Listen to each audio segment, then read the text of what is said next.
नमस्कार दोस्तों, कर्मजा.com में आपका स्वागत है। दोस्तों, पिछले वीडियो में हमने महाद्वीपों की सामान्य सी जानकारी प्राप्त की थी। अब हम उसके आगे चलते हुए एशिया महाद्वीप के प्रमुख तथ्यों पर विचार करेंगे। तो आइए जानते हैं। सबसे पहले बात, एशिया महाद्वीप जो है वह विश्व में जनसंख्या की दृष्टि से और क्षेत्रफल की दृष्टि से, दोनों की दृष्टि से सबसे बड़ा महाद्वीप है। इसका जो क्षेत्रफल है वह 4,40,30,000 वर्ग किलोमीटर है, जो अपने आप में पृथ्वी की कुल भूभाग का 29.5% है। साथ ही इसमें विश्व की जनसंख्या का लगभग 60% भाग निवास करता है। आइए अब हम इसकी अवस्थिति को समझते हैं। चित्र में आपको दिखाई दे रहा है जो गहरा हरा रंग है, ये एशिया महाद्वीप का है। इसके पूर्व में प्रशांत महासागर है, उत्तर में आर्कटिक महासागर है और दक्षिण में हिंद महासागर है। चलिए शुरू करते हैं।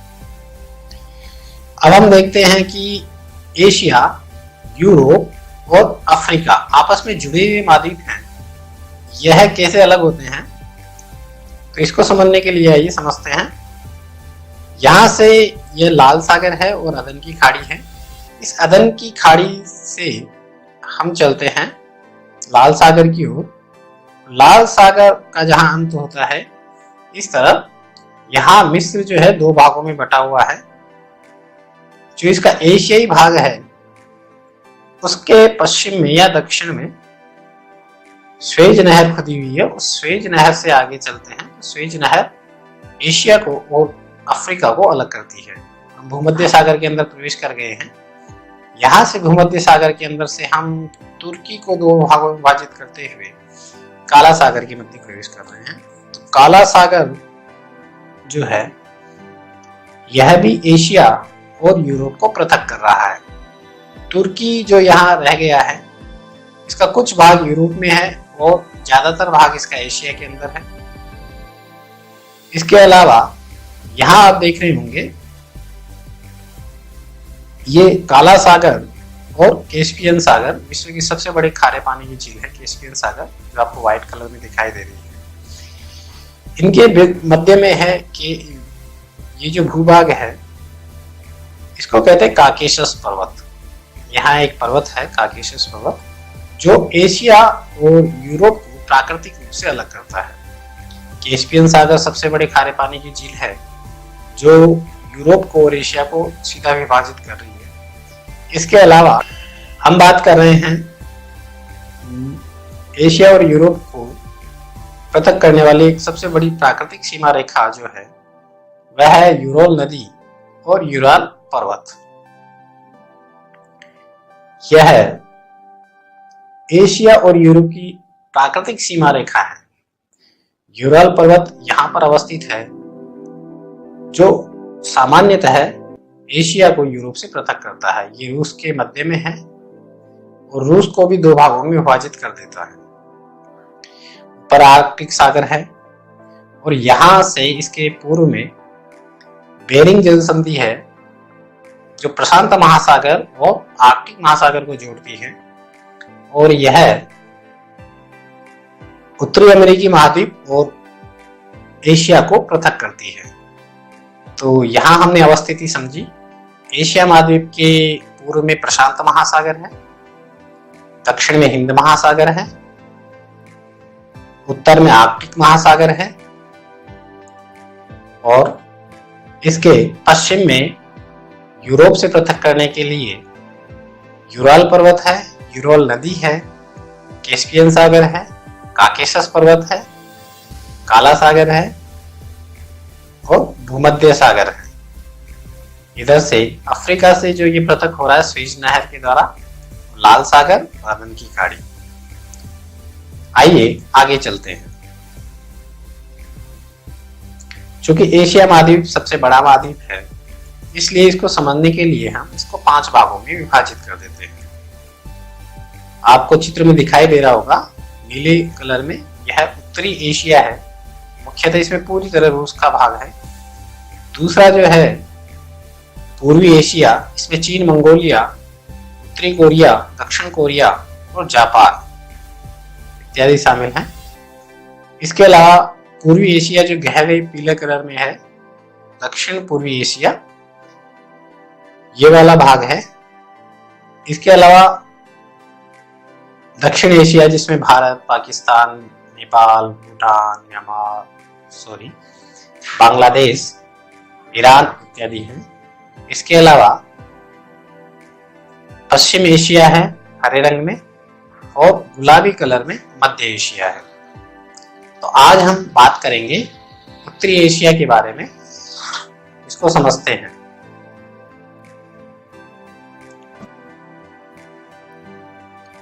हम उत्तरी एशिया में रूस का नक्शा देख रहे हैं। दोस्तों यहां आपको दिखाई दे रहा होगा, यह यूरोल पर्वत है जो एशिया और यूरोप की प्राकृतिक सीमा रेखा। हम इसके पूर्व की दिशा की ही बात करेंगे क्योंकि यह भाग एशिया में है और इसका जो पश्चिम का भाग है वह यूरोप में है। इसके बारे में अभी हम चर्चा नहीं करेंगे। हम सबसे पहले बात करते हैं इसके समुद्रों की। सबसे पहले हम बात करते हैं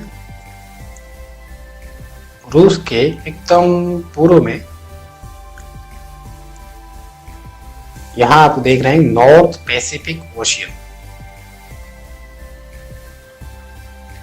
यहां उत्तरी प्रशांत महासागर है। इसी के भाग के रूप में यहां हम देखते हैं रूस के पूर्व में, और यह जो इसका भाग है इसे कहते हैं हम कमचटका प्रायद्वीप। यह ज्वालामुखी प्रायद्वीप है और रूस के पूर्व में स्थित है। इसके पश्चिम में, कमचटका प्रायद्वीप के पश्चिम में सी ऑफ ओखोटस्क यानी ओखोटस्क सागर स्थित है।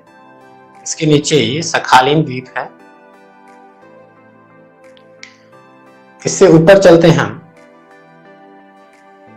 तो यहां आपको इसके पूर्व में उत्तरी प्रशांत महासागर के भाग के रूप में बेरिंग समुद्र है। हम थोड़ा सा ऊपर जाते हैं आर्कटिक महासागर के अंदर। यहां आपको दिखाई दे रहा होगा ईस्ट साइबेरियन सी, पूर्वी साइबेरियन समुद्र।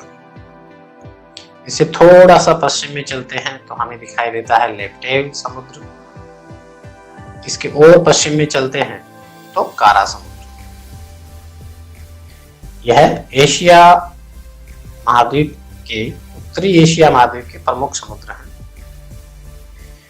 कारा सी, पश्चिम से हम चलेंगे तो पूर्व की ओर, फिर है लेप्टेव सी, फिर ईस्ट साइबेरियन सी, फिर इसमें एक जो बेरिंग सागर है यह प्रशांत महासागर का भाग है। वहीं आर्कटिक महासागर का जो ऊपरी भाग है बेरिंग जल समुद्र का, इसे हम कहते हैं चुक्ची सागर।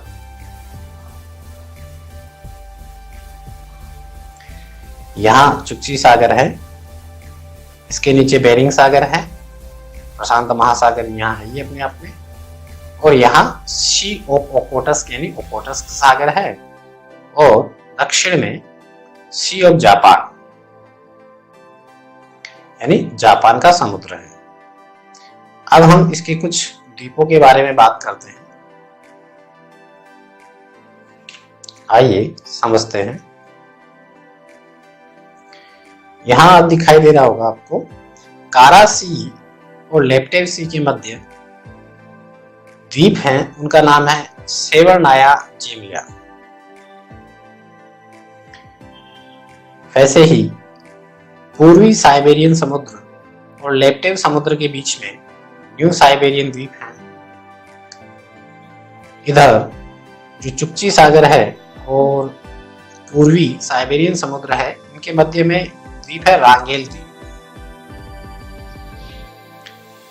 वहीं हम थोड़ा सा नीचे उतरते हैं।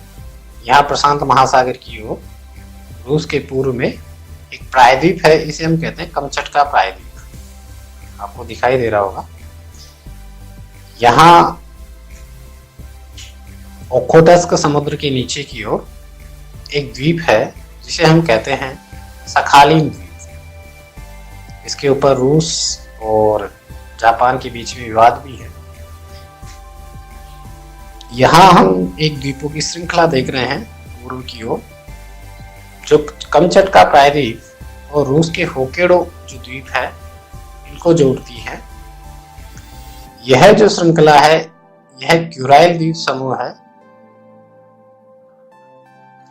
जो अपने आप में कमचटका प्रायद्वीप का विस्तार है। ये ज्वालामुखी द्वीप है। इसके अलावा नोवाया जेमिया ये द्वीप है, यह यूरोप का भाग है। आगे हम देखते हैं कि जो रूस है उसके लगभग 3 हिस्से एशिया में हैं। एक है यूराल, दूसरा साइबेरियन और तीसरा फार ईस्टर्न। आइए अब हम रूस के अंदर पर्वतों की और मैदानों की स्थिति को समझते हैं। सबसे पहले हम पर्वतों से शुरू करते हैं। यहाँ रूस के पश्चिम में, यानी एशिया का जो रूस का एशिया वाला भाग है उसके पश्चिम में यूरल माउंटेन है, यानी यूराल पर्वत है, जो एशिया और यूरोप को पृथक करते हैं। ये इसकी प्राकृतिक सीमा रेखा है एशिया और यूरोप की। इसके पश्चिम में यहाँ बीच में मध्य साइबेरियन पठार है, आपको दिख रहा होगा। इससे थोड़ा सा हम पूर्व में जाते हैं तो बर्खोयांस्क पर्वत है, काफी ठंडा इलाका ये रहता है। इसके दक्षिण में स्टानवोई पर्वत श्रृंखला है और इसके एकदम पूर्व में जो कमचटका प्रायद्वीप है, यहाँ भी ज्वालामुखी पर्वत है। पूरा प्रायद्वीप जो है वो ज्वालामुखी से ही निर्मित है। यहाँ हम नीचे आते हैं रूस के दक्षिण में, मध्य दक्षिण भाग में। यहाँ आपको दिख रहे होंगे अल्ताई पर्वत है और इसके पूर्व की ओर सयान पर्वत है। इसके अलावा हम बात करते हैं मैदानों की, तो ये रूस का जो मध्य का भाग है एशिया का, इसे हम साइबेरिया कहते हैं। यह काफी ठंडा इलाका है और यहाँ काफी कठिन परिस्थितियों के अंदर लोग रहते हैं, जैसे जनसंख्या विरल है। इसके पश्चिम की ओर साइबेरिया का मैदान है। बाकी हम देखते हैं कि इसके रूस के उत्तर की ओर कोई ऐसा पर्वत नहीं है जो आर्कटिक महासागर से आने वाली ठंडी हवाओं को रोक सके, इसलिए ये पूरा इलाका काफी ठंडा होता है। आइए अब हम इसकी नदियों के बारे में समझते हैं। एशिया, उत्तरी एशिया महाद्वीप की जो नदियां हैं वो हम देख रहे हैं। रूस का ये मुख्य भूभाग है। इसमें यूरल पर्वत से पूर्व की ओर हम पढ़ेंगे। इसमें एक नदी है ओब नदी। ओब नदी जो है वह अल्ताई पर्वतों से निकल करके और ओब की खाड़ी, यानी यहाँ गिरती है। ये ओब की खाड़ी है जो कारा सागर में मिल जाती है।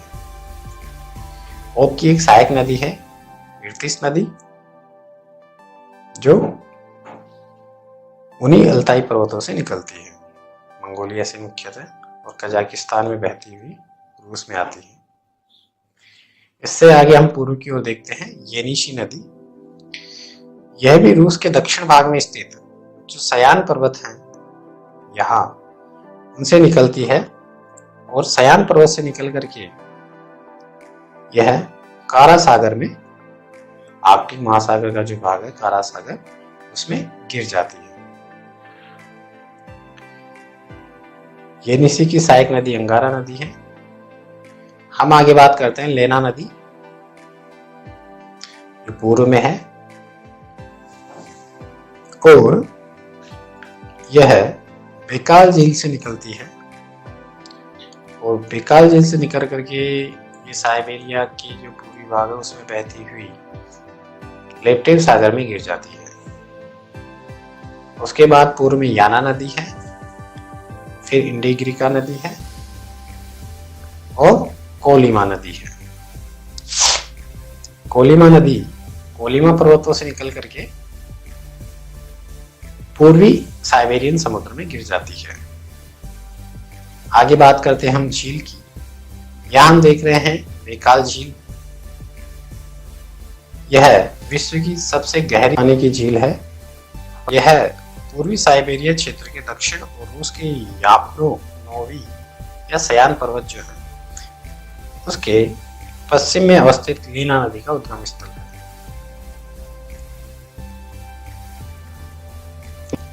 आइए अब हम इस भाग की वनस्पति के बारे में समझते हैं। चूंकि रूस के उत्तर का भाग जो है वह काफी ठंडा होता है, ध्रुव के पास में है, उत्तरी ध्रुव के पास में, इस कारण से टुंड्रा प्रकार की वनस्पति पाई जाती है। इसके आगे जो भाग है वहां शंकुधारी वन जो है, या आपको जो गहरा यहाँ शंकुधारी वन होते हैं। इसके दक्षिण की ओर या इसके जो रूस का पश्चिमी इलाका है जो यूरोप में पड़ता है, यहाँ पर पर्णपाती वन होते हैं शीतोष्ण प्रकार के। वहीं ये जो पीला रंग आप देख रहे हैं उसका, इसमें कुछ भाग हमारा एशियाई भी है जो जापान सागर की ओर है। यहाँ पर शीतोष्ण घास के मैदान हैं जिन्हें हम स्टेपी भी कहते हैं। और बाकी जो इसका भाग है कैस्पियन सागर से पूर्व की ओर, कजाकिस्तान का भाग है मुख्यतः, वहां पर झाड़ियां पाई जाती हैं। दोस्तों, आपको यदि वीडियो अच्छा लगा तो इसे लाइक कीजिए, शेयर कीजिए और हमारे YouTube चैनल करमजा ऑनलाइन क्लासेस को सब्सक्राइब कीजिए। धन्यवाद।